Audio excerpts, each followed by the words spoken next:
မင်္ဂလာပါကျွန်မဆိုင်းဆမစိန်ဆလူစီတက်ကတူပါဒီနေ့မှာတော့စိန်ရဲ့စာဖတ်ပရိသတ်တွေတောင်းဆိုမှုအများဆုံးစာအုပ်လေးတစ်အုပ်ဖြစ်တဲ့နှလုံးသားလေးနာမကျန်းတော့ခါဆိုတဲ့စာအုပ်ထဲကစာပိုင်လေးတစ်ပိုက်ကိုဖတ်ပြပေးမှာလည်းဖြစ်ပါတယ်အဲဒီမှာအရင်ဆုံးဘာမှစူးစမ်းမနေနဲ့ဆိုတဲ့ဒီဆောင်းပါးလေးကိုစိန်ကဖတ်ပေးမှာပဲဖြစ်ပါတယ်ကဲစိတ်နဲ့ဒွေနာတော့တာဆင်လိုက်ကြအောင်လားရှင်ဘာမှစူးစမ်းမနေနဲ့ဒီနှစ်ပိုင်းတွေဟာအတော်လေးကိုအထိခိုက်အဆုံးရှုံးရတဲ့ကာလတွေပါပဲချစ်ခင်ရသူတွေကိုဆုံးရှုံးရတဲ့တော့ကမြန်တို့ဟာဥစ္စာပစ္စည်းတွေပျက်စီးရတဲ့ကာလမျောလင့်ချက်ရောင်နေတို့ကွယ်ပြောက်တဲ့လောကပါပဲဘဝဟာထင်သလိုမဖြစ်လာတဲ့အခါစိတ်တဲ့ကြသူတွေစိတ်ပိုင်းဆိုင်ရာပြိုလဲပျက်စီးတဲ့သူတွေလည်းပိုများလာကြတယ်စိတ်ဆင်းရဲရတာတွေများတာမို့လို့ပျော်ရွှင်မှုကိုပိုတောင်းတလာကြတယ်ပျော်ရွှင်မှုကိုလိုက်ရှာလာကြတယ်တချို့ကလည်းပျော်ရွှင်မှုကိုတွေ့တယ်လို့ပြောတယ်တချို့ကလည်းပျော်ရွှင်မှုကပျောက်ဆုံးကုန်ပြီတဲ့တချို့ကလည်းပျော်ရွှင်မှုဆိုတာခဏလေးပဲတဲ့အဓိကတော့ပျော်ရွှင်မှုကိုလိုချင်ကြတာအသေးချပါပဲစိတ်တိလားပျော်ရွှင်မှုဆိုတာတိဆောက်ယူရတာတဲ့ကျမနဲ့ခင်မင်းနဲ့မိတ်ဆွေကြောက်ကပြောပါတယ်ဟုတ်စိတ်ကြိုးစားနေပါတယ်လို့ပြန်ဖြေခဲ့တယ်စိတ်ပင်ပန်းမှုတွေနဲ့ဘလောက်တောင်ဖြစ်စည်းနေတယ်ဆိုတာလေသူသိထားတာမို့လို့ပြောပြတာထင်ပါတယ်ပျော်ရွှင်မှုဆိုတာကိုယ့်ဘာသာပဲဖန်တီးယူရတာလို့လဲစာတွေမှာဖတ်ဖူးမှတ်ဖူးခဲ့ပါတယ်အဲ့ဒီစကားတွေနီးတွေအတိုင်းကျမပျော်ရွှင်မှုကိုဖန်တီးကြည့်တယ်တိဆောက်ကြည့်တယ်ကိုယ့်ဘာသာပြောအောင်လုပ်ယူတယ်ထင်တယ်လို့လည်းမပြောရပြန်ပါဘူးကျမတို့တွေဘာကြောင့်စိတ်ဆင်းရဲရတာလဲဘာကြောင့်ဝမ်းနည်းရတာလဲဘာကြောင့်စိတ်ထိခိုက်ရတာလဲဘာကြောင့်စိတ်ညစ်ရတာလဲဘာကြောင့်စိတ်ပြက်ရတာလဲအိုးမပျော်ရွှင်တာကိုဖုန်ညွှန်းတဲ့စကားတွေကများလိုက်တာအလိုမကျတာမကျေနပ်တာစိတ်တိုင်းမကျတာဖြစ်စေချင်တယ်လို့မဖြစ်တာထင်တာနဲ့လွဲတာကျမ9တန်းတုန်းကတနေ့ကိုမုတ်ဘူး150ရပါတယ်လုံကြီးနဲ့ရင်ပုံးဝစ်ပြီးဘောပင်နဲ့ရင်းနေပြီဖြစ်တဲ့ကျမဟာမုတ်ဘူး150ကြီးများတော့ရတယ်လို့ဘဝင်မြင့်နေမိပါတယ်ကျမ4တန်းတုန်းကမုတ်ဘူး90ပဲရခဲ့တာကူတငယ်တန်းတုန်းက9ကျက်ကျောင်းကဂျားကအတန်းနေတော့မမှတ်မိမနဲ့ကျောင်းသွားဖို့ရေချိုးတနခါလိမ့်နေချိန်အမေကထမင်းကြိုက်ထည့်ပြီးချင်းတောင်းထဲမှာ100တန်တရွက်နဲ့90တန်တရွက်အမြဲထည့်ထားပေးလိရှိပါတယ်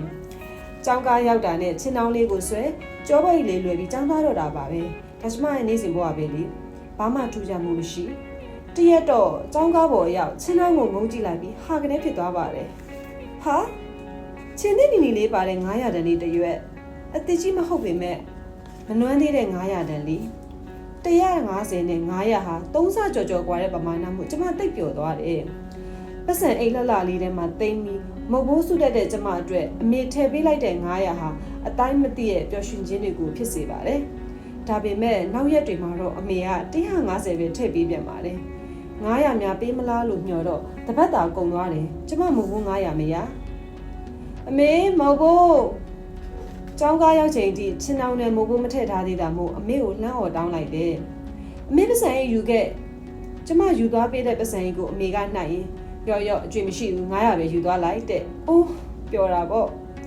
ဆိုတော့ကမိုးဘိုး900ရခြင်းမရခြင်းအပေါ်ကျမမမျော်လင့်မိခင်တုန်းကပျော်ရပြီးမျော်လင့်နေတဲ့အချိန်မှာတော့ကျမဟာမပျော်ရပါဘူးမျော်လင့်သည်ဖြစ်စေမမျော်လင့်သည်ဖြစ်စေကျမဟာထမင်းနဲ့မှန်ပြီးကောင်းမွန်စွာပညာသင်ရကမုတ်ဘိုးလည်း150ကျပ်ပုံမှန်ရပါတယ်။မျော်လင့်တဲ့စိတ်ဝင်လာတဲ့အခါမှသာကျမဟာပျော်ရွှင်ခြင်းတွေပျောက်ဆုံးရတာပါ။မမျော်လင့်ထားရင်ပိုပျော်ရတယ်ဆိုတာကျမတော့ကိုတွေ့ပဲ။ဘာမှစူးစမ်းမနေနဲ့ဒီတိုင်းပဲနေ။တခါတလေကြာရင်အဲ့လိုစကားမျိုးကျမတို့ကြားဖို့ရမှာပါ။လုံးသမျှအစင်မပြေစူးစမ်းသမျှအရာမချင်းဖြည့်ရှင်းသမျှမပြေလေတဲ့အခါဘာလုပ်လို့ဘာကံရမယ်မသိဘလို့ရှစ်ဆက်လို့ရှစ်ဆက်ရမယ်မသိရက်လိုက်ရမလို့ဖြစ်ဖူးကြမှာပါ။ဒါအလောက်ကိုင်းပညာရေးအချစ်ရေးလူမှုရေးကနေစာတပုတ်ကိုထိုင်ကျက်တဲ့ကိစ္စအထိအကျုံးဝင်ပါတယ်။ကျမအမြင်တော့ပျော်ရွှင်မှုဆိုတာလိုက်လေဝေးလေရှာလေပျောက်လေတိဆောက်လေပျက်စီးလေပဲလို့ထင်တယ်။ဥပမာလူတစ်ယောက်ကိုမြင်ရတွေ့ရမှပြောတယ်ဆိုပါစို့။အဲ့လူကိုတွေ့ရဖို့အတွက်စူးစမ်းလာမယ်။စိတ်ကတွေ့ရဖို့ကိုမျှော်လင့်ထားတယ်။မတွေ့ရတဲ့အခါစိတ်ဆင်းရဲရပါတယ်။ဒါဟာကိုယ်ပျော်ရွှင်မှုကိုတခြားလူတွေနဲ့လည်းထည့်ထားတာကြောင့်လို့တချို့ကဆိုကြမယ်။ကျမကတော့တွေ့ဖို့ဆိုပြီးမျှော်လင့်ထားတဲ့စိတ်ကြောင့်စိတ်ဆင်းရဲရတယ်မပျော်ရွှင်ဖြစ်ရတယ်လို့မြင်တယ်။ကိုလည်းအောင်မြင်ရမယ်လို့မမျှော်လင့်နဲ့။ကိုမိဘကိုလည်းအသက်ရှည်ရှည်နေရမယ်လို့မမျှော်လင့်နဲ့။ကိုရည်စားကိုလည်းကို့အပေါ်သစ္စာရှိမယ်လို့မမျှော်လင့်နဲ့။ အဲ့ဒါပိုကောင်းတယ်ညဘက်စာဖတ်ရင်ဖြစ်စေရုပ်ရှင်ကြည့်ရင်ဖြစ်စေတရားနာရင်ဖြစ်စေလူတွေကအိပ်ပျော်သွားလိမ့်ရှိပါတယ်ညစောစောအိပ်မယ်ဆိုပြီးအိပ်ရဝင်တဲ့အခါအိပ်လေးလေးအိပ်မပျော်လေးလေးနဲ့အိပ်ရတဲ့မနဲ့လင်းသွားတဲ့ညတွေရှိပါတယ်ဒါဟာတစ်စုံတစ်ခုကိုမဖြစ်ဖြစ်အောင်စွအတင်းကြီးစူးစမ်းတဲ့အခါစူးစမ်းလေပိုခက်ခဲလာလေကိုလိုချင်တာနဲ့ပိုဝေးသွားလေဖြစ်ရတဲ့သဘောပါတချို့ relationship တွေမှာပြင်လဲခြင်းစိတ်နဲ့ဖြည့်ရှင်းရင်ဆွေးနွေးရင်နဲ့အဖြေရှာမရပဲပိတ်မိနေတဲ့အခြေအနေတွေရှိပါတယ်အဲ့ဒီအခါကျရင်လောက်ရမှာကဘာမှစွအတင်းမလုပ်တော့ပဲစိတ်လျှော့လိုက်ပါအိတ်မပျော်လဲနေပါစေဆိုပြီးရုပ်ရှင်ထကြီးမှအိတ်ပျော်သွားသလိုမျိုးပေါ့ဘာမှလုပ်နေနဲ့ဒီတိုင်းပဲနေဆိုတာမှဒီအခါလဲအတော်လေးအသုံးဝင်ပါတယ်အသိအိမ်သွားလဲရင်သူ့ကလေးလေးကချစ်စရာလေးဆိုပြီးသမီးလေးလာပါအောင်ဆိုပြီးလိုက်ညှူလိုက်ခေါ်တော့ထွက်ပြေးတယ်လာပါဆိုပြီးချီမယ်လို့တော့လိုက်ကလေးနဲ့ကွယ်ပြီးပုံတယ်အဲ့ဒါနဲ့ပဲသူ့မိဘနဲ့စကားပြောတော့ဘယ်ကဘလို့မှမသိပဲအဲ့ဒီကလေးလေးကကို့အနာကိုရစ်တီနဲ့ရောက်လာပါတယ်တခါတလေကြရင်တိတ်အားထုတ်လို့မျောလင့်လို့ရင်မဖြစ်လာတတ်ပဲရက်လိုက်မှသာဖြစ်လာတာတွေရှိပါတယ်ဒါကြောင့်ပျော်ရွှင်ခြင်းနဲ့ဆိုပြီးလိုက်ရှာနေရင်ဒီကလေးလေးလိုပဲမြင်ရတယ်လို့ရှိပြီးကိုယ့်လက်ထဲမရောက်လာတာမျိုးကြုံရတတ်ပါတယ်မရှာဖွေနဲ့မဖန်တီးနဲ့တိတိကျကျပြောရရင်မမျောလင့်နဲ့ပိုးပြီးပျော်ရွှင်ရလိမ့်မယ်အပြင်းထန်ကိုယ်ဆင်းရဲစိတ်ဆင်းရဲနဲ့စိတ်တက်ကြခြင်းဆိုတဲ့အခြေအနေကိုကျမအပေါင်းဝင်လူတိုင်းနှိပါကြုံမှုကြမှာပါဥပမာဒီကာလမှာဆိုအလုံးမရှိတာအလုံးအစင်မပြေတာကြောင့်စိတ်တက်ကြတယ်ဆိုပါစို့အဲ့ဒီအလုံးမရှိတာကိုအာယုံစိုက်ပြီးတွေးလေပိုပြီးစိတ်တက်ကြရလေပါပဲအလားတူပါပဲအတိတ်ကကြေကွဲစရာဖြစ်ရတွေက flashback ပြန်တက်တဲ့အခါတက်လာတဲ့ဖြစ်ရကိုဆက်တွေးလေစိတ်ဆင်းရဲရလေဖြစ်ရတယ်ဒီတော့ပြဿနာတွေအစင်မပြေတာတွေဒုက္ခတွေအတိတ်တွေဆိုတာကတော့တောက်ပြီးမဆိုင်မှတက်ပါတယ်ဆိုလိုချင်တာကအစင်မပြေတာတွေကို attention လုပ်လေစိတ်ရောကိုယ်ရောထိခိုက်ရလေပါပဲအဖက်မလုံးနဲ့တစ်ထားလိုက်အတွေးထဲရောက်လာလားချက်ချင်းပြောင်းပြစ်လိုက်နှစ်လူပြတ်တတ်ဖို့အရေးကြီးပါတယ်တခုခုဖြစ်မြောက်အောင်အားစိုက်လုံးခြင်းမျော်လင့်လုံးခြင်းပြဿနာကိုစဉ်းစားလုံးခြင်းတွေကပျော်ရွှင်ခြင်းစီကိုရောက်မယ်လို့ထင်နေကြတာတကယ်တော့ဒီလိုတွေလုပ်နေတာကြောင့်ပျော်ရွှင်ခြင်းနဲ့ပိုးပြီးဝေးကုန်ကြပါတယ်ဘာမှလုပ်မနေနဲ့စူးစမ်းနေနဲ့ဒီတိုင်းပဲနေလိုက်ဟာဆရာမဒါဆိုရင်ကျွန်တော်တို့ဘာမှမစူးစမ်းပဲဒီတိုင်းထိုင်နေရမှာလားပေါ့မေးလာမယ်ဒါလူပြင်းစကားပြောတာပဲလို့ဆိုလာမယ်အမြဲမှန်တာဆိုလို့သင်္ခါရတရားပဲရှိလိမ့်မယ်ဒီတော့စူးစမ်းမနေနဲ့ဒီတိုင်းပဲနေလိုက်ဆိုတဲ့သဘောတရားကအမြဲမှန်မယ်လို့မဆိုလို့ခြင်းပေမဲ့အချိန်ခါတော့ကြည့်တတ်ဖို့လိုပါလိမ့်မယ်ဒီလိုပါလွန်ခဲ့တဲ့ရက်အနည်းငယ်ကမှကျမဖတ်မိတဲ့တာအိုဖလော်လေးတစ်ခုကိုအင်မတန်မှသဘောကျနှစ်ချိုက်လို့မျှဝေခြင်းပါတယ်ဝူးဝေလို့ခေါ်ပါတယ်တခါတလေမှာစူးစမ်းလို့ရင်မဖြစ်လို့သူ့သဘောအတိုင်းလေးဖြစ်ပါစေဆိုပြီးဘာမှအစွတ်အတင်းမလုပ်ပဲဖြစ်ရက်တွေကိုသူ့ဖလိုအတိုင်းလေးလက်ခံလိုက်တဲ့သဘောပါငပြင်းတွေလိုငုတ်တုတ်ထိုင်နေတာမျိုးကိုဆိုလိုတာမဟုတ်ပါဘူးခုနကခလေးလေးကိုကျမလိုက်ညှူတယ်လို့ပေါ့ခေါ်တယ်တော့ခေါ်မရရင်ဒီတိုင်းနေလိုက်ကျမမမျော်လင့်ထားတော့အဲ့ဒီကလေးလေးကကျမအနားရောက်လာတယ်မမျော်လင့်ထားပဲမုတ်ဘိုး900ရတော့ကျမပျော်ရတယ်လို့ပဲဒီတိုင်းနေတဲ့ချိန်ဖြစ်လာတဲ့ကောင်းခြင်းတွေဟာမျော်လင့်ထားတာမဟုတ်တဲ့အတွက်အပိုအစုဖြစ်မြင်ပြီးပျော်ရွှင်ရတယ်မျော်လင့်နေရင်ရပိုင်ခွင့်လို့ထင်လာပြီးမရတဲ့အခါနာကျင်ရပါတယ်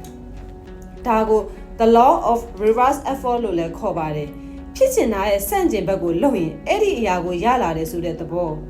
အိပ်ပျော်ဖို့ကြိုးစားရင်ခက်ပြီးစာကြက်တော့မှအိပ်ပျော်သွားတာမျိုးစိတ်လျှော့ချလိုက်တော့မှအိမ်မောကျသွားတာမျိုးဒီထက်မြင်သာအောင်ပြောရရင် crush ကိုအရန်နေဂယူးဆိုင်ပြနေတဲ့အခါကိုယ့်ကိုခြေပိုးနေပြီးတောက်ဖက်မလုပ်တော့မှလိုက်ခေါ်တာမျိုးပေါ့ဂယူးဆိုင်တင်တဲ့လောက်ဆိုင်လိလူပြတဲ့အခါပြုစူးစားတင်တဲ့လောက်စူးစားနားတင်တဲ့အခါလုံနေတာတွေရက်ပြီးနာကိုလိုချင်တာဖြစ်လာပါတယ်ဒါဟာကျမတို့ဗုဒ္ဓဟောတဲ့မစ္စည်းမပရိပဒါအလယ်လက်လမ်းစဉ်ဆိုတာနဲ့ဆင်တယ်လို့ထင်ပါတယ်ထင်တယ်လို့ပြောတာနော်အမြင်ကွဲပြားလို့ရပါတယ်တိတ်တထမင်းသားဟာ6နှစ်တိုင်အပြင်းအထန်ရေကုန်ရေခမ်းစူးစားပေမဲ့တပ်ပညုတညံကိုမရနိုင်ပဲရက်နာပြီးမျှတပြန်စူးစားမှအောင်မြင်သွားတာမို့လို့အစွန်းမရောက်တဲ့အလယ်လမ်းစဉ်ကိုရှင်တော်ဖျားကလမ်းညွှန်ခဲ့တာပါသူကငါ့ကိုဘလို့ပြောတယ်သူကငါ့ကိုဘလို့ဆက်ဆံတယ်ငါကောင်းရက်နဲ့ဖောက်ပြန်တယ်ဒီအခြေအနေမျိုးတွေမှာကျမတို့တွေဟာအယမ်းထိခိုက်ကြေကွဲရပါတယ်စိတ်တန်ရအနာတရတွေရကြတယ်ကိုယ့်ကိုထိခိုက်အောင်လုပ်တဲ့သူကြောင့်လို့ထင်ကြတယ်အဲ့ဒါလို့ထင်နေတဲ့ကျမတို့ပြန်ပြီးမပျော်ရွှင်ရဘူးဘာကြောင့်လဲဆိုတော့ကျမတို့ကောင်းတဲ့အတွက်သူ့ဘက်ကပြန်ကောင်းမယ်လို့မျှော်လင့်ထားတဲ့စိတ် ကျမတို့ကောင်းတဲ့အတွက်သူ့ဘက်ကပြန်ကောင်းမယ်လို့မျှော်လင့်ထားတဲ့စိတ်အဲ့ဒီမျှော်လင့်ချက်နဲ့မကိုက်နေတော့စိတ်ဆင်းရဲရအဲ့ဒီမှာမှတစ်ဖက်လူကကိုကောင်းကောင်းမွန်မွန်တုံ့ပြန်လာစေဖို့တိစိတ်ကရောမတိစိတ်ကပါအားထုတ်လာကြတယ်ဥပမာတောင်းပန်တာဖြစ်ဖြစ်ပြောင်းလဲတာဖြစ်ဖြစ်ပေါ့ဒါဟာသူများကိုပြောင်းလဲဖို့ကြိုးစားတာပဲဘယ်လိုလုပ်ရမလဲ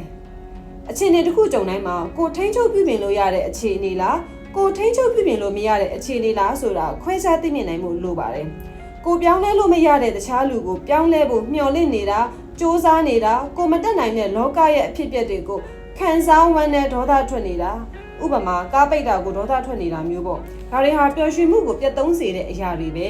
အဲ့ဒီအစားကိုပြောင်းလို့ရတဲ့ကိုအတွေ့ရှုမြင်ပုံကိုပြောင်းမြင်လိုက်ရင်စိတ်ပြေလျော့သွားရတယ်ဒါလူသဘောပဲသူမကောင်းတာသူ့အပိုင်းငါကောင်းတာငါသမိုင်းလို့တွေးမလားကားပိတ်နေခြင်းဖျားစာရွတ်မလားအဆက်အသွယ်ပြတ်နေတဲ့တငယ်ချင်းစီဖုန်းဆက်မလားစာဖတ်မလားငါဆွေမျိုးဘသူကတော့ဆုံးသွားပြီဆိုပြီးပျော်လဲနေမဲ့အစားငါသူ့အတွက်ဘလို့ကောင်းမှုတွေလုပ်ပေးရမယ်သူ့ဝေဒနာမခံစားသွားရဘူးဆိုပြီးတွေးမလားပြောချင်တာကအခြေအနေတွေလူတွေဖြစ်ရက်တွေထက်ကို့အတွေ့ကို့အပြုမှုကိုပဲပြောင်းလိုက်တာကမှစိတ်ချမ်းသာဖို့ပိုနီးစက်တယ်ဆိုတာပါ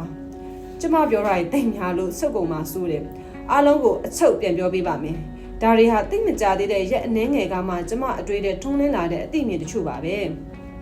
1ပျော်ရွှင်ခြင်းကိုလိုက်ရှာရင်မတွေ့ပါဘူး2ဆိုအသင်းစူးစမ်းလေးဆုံးရှုံးလေးပါပဲ3တက်ရှိတက်မဲ့ဘယ်အရာတွေကိုပုံမှမမျှော်လင့်ပါနဲ့4တက်ရှိတက်မဲ့ဘယ်အရာကိုမှထိန်းချုပ်ဖို့မကြိုးစားပါနဲ့5ကို့အတွေးကိုသာပြောင်းလဲပါ6တခါတလေဆက်မကြိုးစားပဲရှင်းနာလိုက်ပါ